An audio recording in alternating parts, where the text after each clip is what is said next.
JP ലൈഫിലേക്ക് എല്ലാവർക്കും സ്വാഗതം. ഇന്ന് ചർച്ച ചെയ്യുന്ന വിഷയം ശനി 12ാം ഭാവത്തിൽ നിന്നാൽ എന്താണ് ഫലം എന്നുള്ളതാണ്. ശനി ഓരോ ഭാവത്തിൽ നിന്നാലുള്ള ഫലം നേരത്തെ പറഞ്ഞു. അതുപോലെ തന്നെ അതിൻ്റെ ലക്ഷണങ്ങളും ശനിയുടെ ഉത്ഭവവും.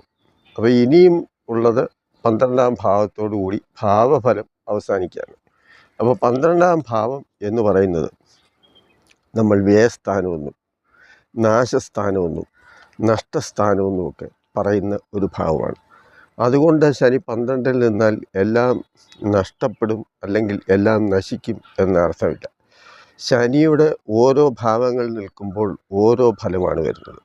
അതുപോലെ തന്നെ 12ാം ഭാവം ഏത് രാശിയിലാണ്, ആ 12ാം ഭാവത്തിൽ ഏതൊക്കെ ഗ്രഹങ്ങൾ നോക്കുന്നു, ഏതൊക്കെ ഗ്രഹങ്ങൾ യോഗം ചെയ്ത് നിൽക്കുന്നു, അത് ശത്രുരാശിയിലാണോ മിത്രരാശിയിലാണോ സ്വക്ഷേത്രത്തിലാണോ ഉച്ചരാശിയിലാണോ, ഇങ്ങനെ ഓരോന്നിനും വ്യത്യസ്തമായ ഫലങ്ങളുണ്ട് എന്നുള്ളത് നമ്മൾ മറക്കരുത്.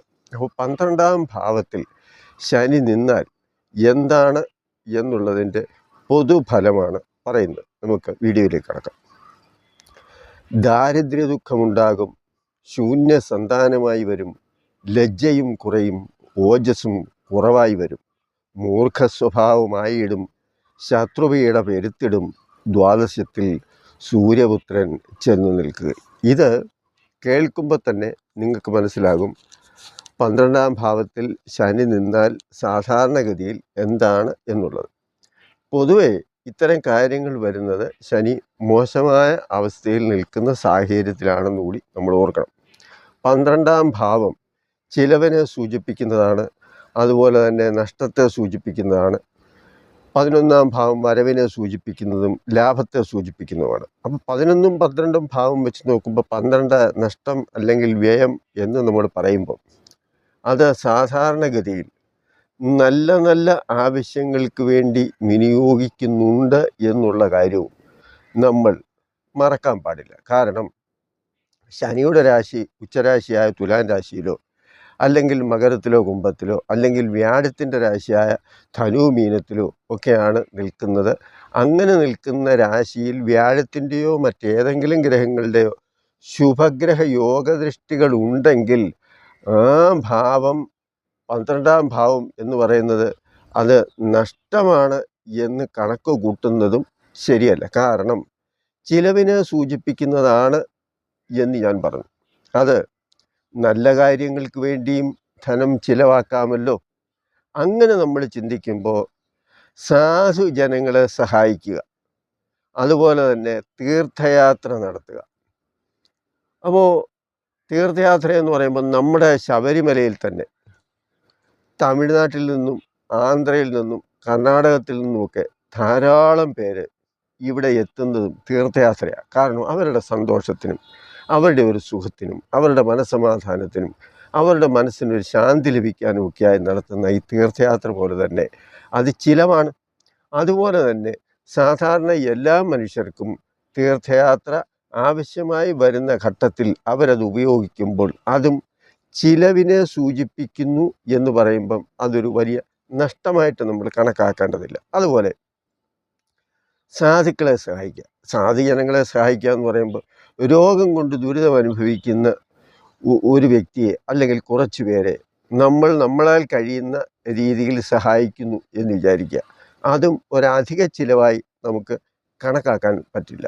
അതുപോലെ തന്നെ ആരോരുമില്ലാത്ത സാധുജനങ്ങളെ അവരുടെ ഉന്നമനത്തിനും അവരുടെ ആരോഗ്യത്തിനും ഭക്ഷണത്തിനും അവരുടെ പാർപ്പിടത്തിനും അതുപോലെ തന്നെ അവരുടെ സന്തോഷത്തിനും വേണ്ടി നമ്മൾ അല്പം ധനം ചിലവഴിച്ചാൽ തന്നെ ആ ചിലവും അതൊരു വലിയ നഷ്ടമായി കണക്കാക്കാൻ സാധിക്കുന്നില്ല. അപ്പോൾ ഇങ്ങനെ ഇപ്പോൾ രോഗം വരുന്നവരെ സംബന്ധിച്ച് പറഞ്ഞാൽ, രോഗികളെ സംബന്ധിച്ച് പറഞ്ഞാൽ, ഇന്ന് ഓരോ രോഗത്തിൻ്റെയും ആശുപത്രി ചെലവുകൾ സഹിക്കാൻ പറ്റുന്നതും സാധാരണ പാവപ്പെട്ടവരെ കൊണ്ട് അത് എങ്ങനെ തരണം ചെയ്യാൻ സാധിക്കും, കിടപ്പാടം വിറ്റാൽ പോലും സാധിക്കുന്ന കാര്യമല്ല പലപ്പോഴും. കാരണം അല്ലെങ്കിൽ അതുപോലെ സ്വത്തുക്കൾ വേണം. ഇനി ഇതൊന്നുമില്ലാത്തവരാണ്, ഒരു സെൻറ്റ് ഭൂമി പോലും സ്വന്തമായിട്ടില്ലാത്തവരാണെങ്കിലോ അവരുടെ കാര്യം എത്രമാത്രം ദുരിതമാണ്. അപ്പോൾ സാധാരണക്കാരായ അല്പസ്വല്പമൊക്കെ എന്തെങ്കിലുമൊക്കെ കൊണ്ട് കഴിഞ്ഞുകൂടി പോകുന്നവരും അതുപോലെ കഷ്ടപ്പെട്ട് ജീവിക്കുന്നവരുമൊക്കെ അവർക്ക് എന്തെങ്കിലുമൊക്കെ രോഗങ്ങൾ ഉണ്ടാകുമ്പോൾ അത് അവരെ സഹായിക്കാനായി ചെറിയ ചിലവിൽ അവർക്ക് എങ്ങനെ നല്ല ചികിത്സ കൊടുക്കാം എന്നതിനെ സംബന്ധിച്ച് ആലോചിക്കുകയും അങ്ങനെ പണമുള്ളവരും സന്മനസ്സുള്ളവരും അത്തരത്തിലുള്ള ആശുപത്രികൾ പണിഞ്ഞ് അത് സാധുക്കൾക്ക് വേണ്ടി അത് വിനിയോഗിക്കുകയും ചെയ്യുന്നു. അപ്പം അങ്ങനെയുള്ളതും അതൊരു ധൂർത്തായിട്ടോ അതൊരു നഷ്ടമായിട്ടോ നമുക്ക് കണക്കാക്കാൻ പറ്റില്ല. കാരണം സമ്പത്ത് കയ്യിലുള്ളവർ അവർ നല്ല കാര്യത്തിന് വേണ്ടി വിനിയോഗിക്കുമ്പോൾ അതൊരു നല്ല കാര്യം തന്നെയാണ്.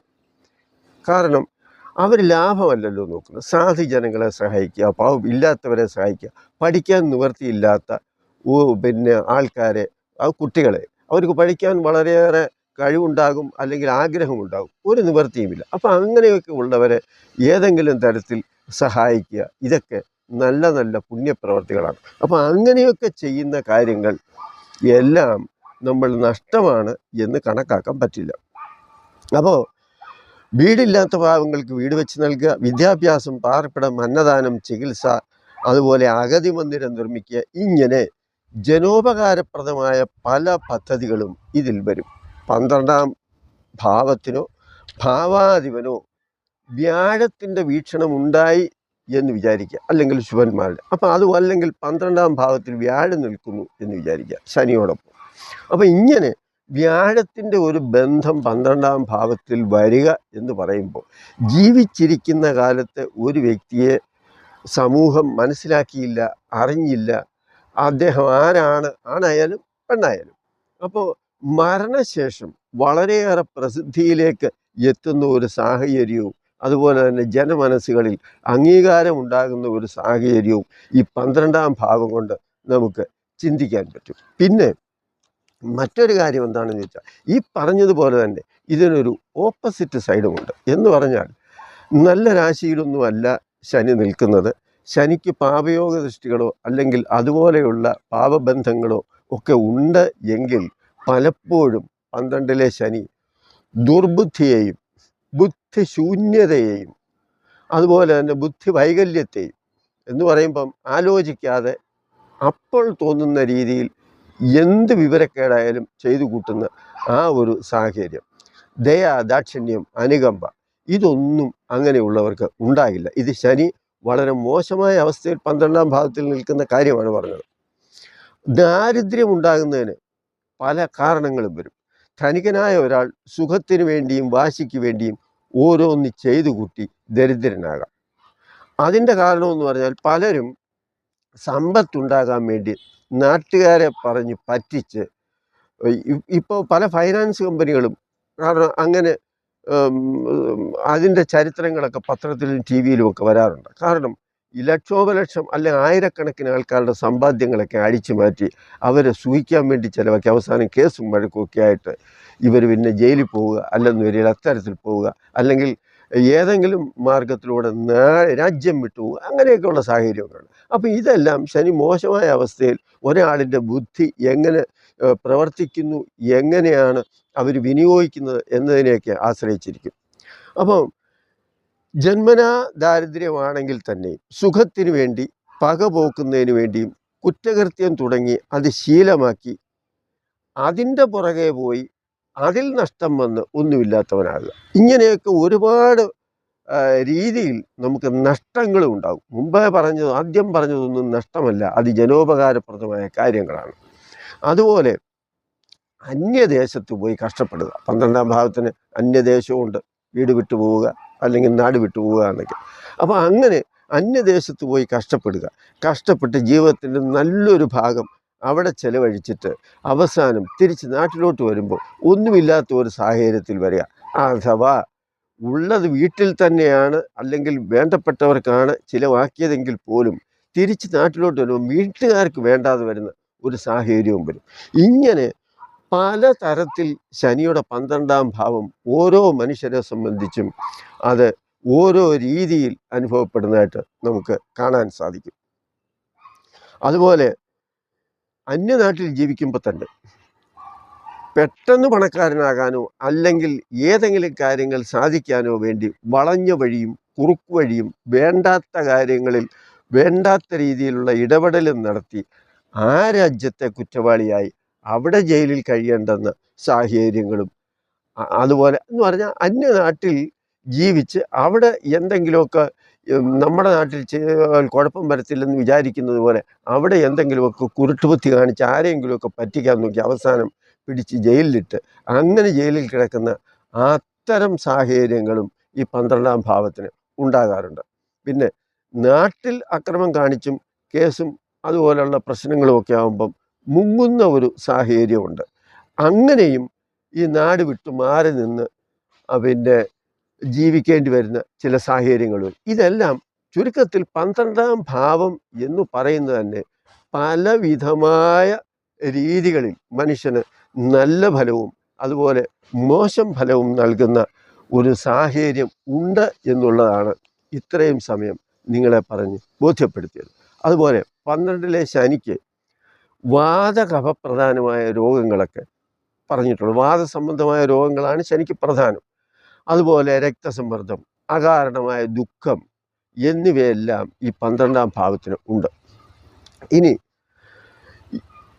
ശനിയെ സംബന്ധിച്ച് 12-ാം ഭാവത്തിൽ വരുമ്പോൾ സ്ത്രീകളെ സംബന്ധിക്കുന്ന കാര്യവും ഇതുപോലെ തന്നെ വക്രബുദ്ധിക്കാരിയും അതുപോലെ പലതും ആലോചിക്കാതെ എടുത്തു ചാടി പ്രവർത്തിക്കുകയും പണം ചിലവാക്കാൻ അറിയാതെ അത് വെറുതെ ധൂർത്തടിച്ച് കളയുകയോ അല്ലെങ്കിൽ ബുദ്ധിമോശം കൊണ്ട് കയ്യിലിരുന്ന കാശ് നഷ്ടപ്പെടുകയോ അല്ലെങ്കിൽ സ്വത്തായാലും എന്തായാലും നഷ്ടപ്പെടുകയോ ആരെങ്കിലുമൊക്കെ പറ്റിച്ചുകൊണ്ട് പോവുകയോ ചെയ്യുന്ന സാഹചര്യങ്ങൾ ഉണ്ടാകാറുണ്ട്. 12-ലെ ശനിയുടെ ദശാപഹാരങ്ങളിൽ പാഴ്ചിലവുകളൊക്കെ ഉണ്ടാകാനുള്ള സാധ്യതയും ഉണ്ട്. അതുപോലെ ഭർത്താവുമായി 12-ാം ഭാവത്തിലെ ശനി ഉള്ള സ്ത്രീകൾ പലരും അകന്ന് താമസിക്കുന്ന ഒരു സാഹചര്യവും ഉണ്ടാകാറുണ്ട്. കാരണം ഇപ്പം 7-ലെ ശനിയും ഇപ്പം ശനിയുടെ ദൃഷ്ടി എന്ന് പറയുന്നത് തന്നെ 3-ാം ഭാവം അതുപോലെ തന്നെ 10-ാം ഭാവം 7-ാം ഭാവത്തിൽ എല്ലാ ഗ്രഹങ്ങൾക്കും പൂർണ്ണദൃഷ്ടിയുണ്ട്. അപ്പം ഇങ്ങനെയൊക്കെയുള്ള ദൃഷ്ടി വരുന്ന ഭാവങ്ങൾ ഏതാണോ ആ ഭാവങ്ങൾക്കനുസരിച്ചൊക്കെയുള്ള ഫലങ്ങളൊക്കെ അനുഭവപ്പെടാറുണ്ട്. അതുപോലെ ഭർത്താവുമായി ഇഷ്ടപ്പെടാതെ കുറേ കാലം ജീവിച്ച് പിന്നെ ഇണങ്ങിയും പിണങ്ങിയും അങ്ങനെ കഴിയുന്ന കുറേ ആൾക്കാരുമുണ്ട്. ഈ ലാഭമാണെന്ന് കരുതി ചെയ്യുന്നതെല്ലാം പലതും ലാഭമുണ്ടാകാതെ നഷ്ടത്തിൽ കലാശിക്കുന്ന സാഹചര്യങ്ങളുമുണ്ട്. ഇതെല്ലാം ബുദ്ധിമോശം കൊണ്ട് സംഭവിക്കുന്ന കാര്യങ്ങളാണ്. അതുപോലെ ശത്രുവിനെ നേരിടാനും ധനലാഭത്തിന് പെട്ടെന്ന് പണം കിട്ടാനുമുള്ള കുറുക്കു വഴികൾ അന്വേഷിക്കുന്ന ചിലരുണ്ട്. അതായത് ഇപ്പോൾ ആരെങ്കിലും പറയാണ് നിങ്ങളുടെ ദോഷമൊക്കെ മാറി ഒറ്റയാഴ്ച കൊണ്ട് നിങ്ങൾ ലക്ഷപ്രഭുവാകും, അല്ലെങ്കിൽ അതാവും, അല്ലെങ്കിൽ ഇതാവും, നിങ്ങൾ പിന്നെ ഉയർന്ന ഉദ്യോഗത്തിലേക്ക് പോവും, പിന്നെ നിങ്ങളുടെ ശത്രുക്കളെല്ലാം നിങ്ങളുടെ കാൽക്കൽ വന്ന് കുമ്പിടും എന്നൊക്കെ ഉള്ള ഏതെങ്കിലും തരത്തിലുള്ള വർത്തമാനങ്ങൾ കേട്ട് കയ്യിലിരിക്കുന്നതും കൂടെ എന്ന് പറഞ്ഞാൽ ഈ കൂടോത്രം, ആഭിചാരം, കൈവശം എന്നൊക്കെ പറയുന്ന വിദ്യകളും കൊണ്ട് നടക്കുന്നവരുടെ മുമ്പിൽ ചെന്ന് വിട്ട് ഉള്ളതും കൂടെ കളഞ്ഞു വിളിക്കുന്ന ഒരു സാഹചര്യം ഉണ്ട്.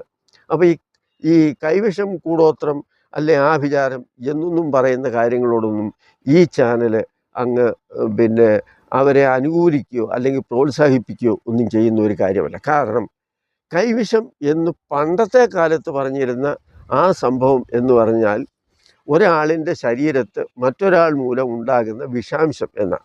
അത് പണ്ടത്തെ കാലത്ത് കൂടുതലും ഈ ഏതെങ്കിലുമൊക്കെ വിഷം കലർന്ന വസ്തുക്കൾ ഭക്ഷണത്തിൽ കൊടുത്ത് അവരുടെ ഇന്നത്തെ ജീവിതവും ഇന്നത്തെ ഭക്ഷണമൊന്നുമല്ല, അത് കാലക്രമേണ അവർക്ക് രോഗമുണ്ടാക്കി അവരെ നശിപ്പിക്കുക എന്നുള്ളതാണ്. അപ്പോൾ അവരോട് സ്നേഹം കൂടി അവരുമായിട്ട് അടുത്ത് നിൽക്കുന്ന വ്യക്തികളുമായോ ബന്ധപ്പെട്ട് കാര്യം സാധിക്കാൻ വേണ്ടി അവരെ ഇല്ലാതാക്കാൻ വേണ്ടി പണ്ടത്തെ കാലത്ത് അങ്ങനെയൊക്കെ ചെയ്തിരുന്നതായിട്ട് പറയപ്പെടുന്നുണ്ട്. എന്നാൽ ഇന്നത്തെ കൈവിഷം എന്ന് പറഞ്ഞാൽ നമ്മൾ വാങ്ങിക്കുന്ന പല സാധനങ്ങളും വിഷാംശമുള്ളതാണ്. അതെല്ലാം നമ്മുടെ ശരീരത്തിൽ, കാരണം പച്ചക്കറി പോലും നമുക്ക് വിശ്വസിച്ച് മേടിച്ച് കഴിക്കാൻ പറ്റുന്ന ഒരു സാഹചര്യത്തിലല്ല ഇന്നുള്ളത്. അപ്പോൾ കഴിക്കുന്ന പല സാധനങ്ങളും ഇന്ന് നമ്മൾ കാശ് കൊടുത്ത് മേടിക്കുന്ന പല സാധനങ്ങളും വിഷാംശമുള്ളതാണ്. അപ്പോൾ ഇതെല്ലാം തന്നെ ആ ഒരു ഗണത്തിൽ ഇന്ന് കണക്കൂട്ടിയാൽ നമ്മൾ കഴിക്കുന്നതൊക്കെ വിഷമാണ് എന്ന് പറഞ്ഞാൽ പകുതിയിലേറെ സാധനങ്ങളും. അപ്പോൾ അതിൻ്റെ പുറകെ പോയി എന്തെങ്കിലും ഉടനെ അങ്ങ് സാധിച്ചു കളയാം, ശത്രു ഇപ്പോൾ ഉടനെ മരിക്കും, ഇല്ലെന്ന് വരികിൽ പിന്നെ നിങ്ങൾ ഉടനെ എന്തെങ്കിലും കാര്യം സാധിക്കാം എന്നൊക്കെ പറഞ്ഞ് പറ്റിക്കുന്നൊന്നും ശാസ്ത്രീയമായ കാര്യങ്ങളെ അല്ല. നമ്മുടെ ഗ്രഹനില അനുസരിച്ചും അതിനാണ് തലയിലെടുത്തെന്ന് കൊണ്ട് പറയുന്നു. ഗ്രഹനില അനുസരിച്ച് നമ്മുടെ ജീവിതം എങ്ങനെയാകും, എങ്ങനെ മുന്നോട്ട് പോകും, എത്രത്തോളം സന്തോഷവും സുഖവുമായിരിക്കും എന്നെല്ലാം നമുക്ക് ആ ജാതകത്തിൽ കൂടെ ഓരോ അനുകൂല സമയങ്ങളും അനുകൂലമല്ലാത്ത സമയങ്ങളും നല്ലതും ചീത്തയും ഒക്കെയായ കാര്യങ്ങൾ നമുക്ക് മനസ്സിലാക്കാൻ കഴിയുന്ന ഒരു സാഹചര്യം ഉള്ളപ്പോൾ ഈ അതിബുദ്ധി കൊണ്ട് നമ്മുടെ കയ്യിൽ ഉള്ളത് തന്നെ നഷ്ടപ്പെടുത്തേണ്ട ആവശ്യമൊന്നും ഇല്ലല്ലോ. അപ്പം പിന്നെ മറ്റൊരു കാര്യമെന്ന് പറഞ്ഞാൽ വിദ്യാഭ്യാസത്തിൽ മുൻപന്തിയിലായിരിക്കും, എന്നാൽ സ്വന്തം കഴിവിനെ അതിനെ ഒന്ന് പരിപോഷിപ്പിച്ച് വളർത്തിയെടുക്കാനോ അല്ലെങ്കിൽ അത്തരം സാഹചര്യം, പഠിക്കാൻ മിടുക്കരായ ഒരുപാട് പേര് കാണും, പക്ഷെ പഠിക്കാനുള്ള സാഹചര്യം ഉണ്ടാകത്തില്ല. അപ്പോൾ അങ്ങനെയൊക്കെയുള്ള ആൾക്കാരുടെ ആ ഒരു സാഹചര്യവും പഠിക്കുന്നവരാണെങ്കിൽ തന്നെയും ഇത്തരം സാഹചര്യങ്ങളിലൊക്കെ ചിലപ്പോൾ വിചാരിക്കുന്നത്ര ഒരു ഗുണം അല്ലെങ്കിൽ ഒരു പ്രോഗ്രസ് വിദ്യാഭ്യാസത്തിലൊന്നും ഉണ്ടാകണമെന്നും ഇല്ല. പിന്നെയുള്ള കാര്യമെന്ന് പറഞ്ഞാൽ സ്വന്തം കഴിവിനെ അവർ പുകഴ്ത്തി കാണിക്കും. ഈ ശനിയുടെ ഒരു സ്വഭാവം, കഴിവുകേടിനെ അവർ ന്യായീകരിക്കുകയും ചെയ്യും. അവരൊരിക്കലും എൻ്റെ കഴിവുകേട് കൊണ്ടാണ് അല്ലെങ്കിൽ എൻ്റെ കുറ്റം കൊണ്ടാണ് അങ്ങനെയൊക്കെ സംഭവിച്ചത് എന്ന് പറയുന്നതിനേക്കാൾ ആ കുറ്റം മറ്റാരുടെയെങ്കിലും മേൽ അടിച്ചേൽപ്പിച്ച് രക്ഷപ്പെടാനുള്ള ഒരു സാഹചര്യം ഉണ്ടാക്കാൻ പറ്റുമോ എന്ന് ചിന്തിക്കുന്ന ഒരു സാഹചര്യം കൂടി ഈ ശനിക്കുണ്ട്. അപ്പം ഞാൻ പറഞ്ഞു വന്നത് എന്താണെന്ന് ചോദിച്ചാൽ, 12ാം ഭാവം നാശസ്ഥാനമാണ്, വ്യയസ്ഥാനമാണ്, നഷ്ടസ്ഥാനമാണ് എന്ന് പറയുമ്പോൾ അതെല്ലാം നല്ല കാര്യത്തിനും അതുപോലെ തന്നെ നമുക്ക് ഉണ്ടാകുന്ന മറ്റ് നഷ്ടങ്ങൾക്കും കാരണമാകും എന്നുള്ളത് നിങ്ങളെ ബോധ്യപ്പെടുത്തുക, മനസ്സിലാക്കുക എന്നുള്ളതാണ്. ഈ ചാനൽ നിങ്ങൾക്ക് ഇഷ്ടപ്പെട്ട് കാണും എന്ന് ഞാൻ വിചാരിക്കുന്നു. നന്ദി, നമസ്കാരം.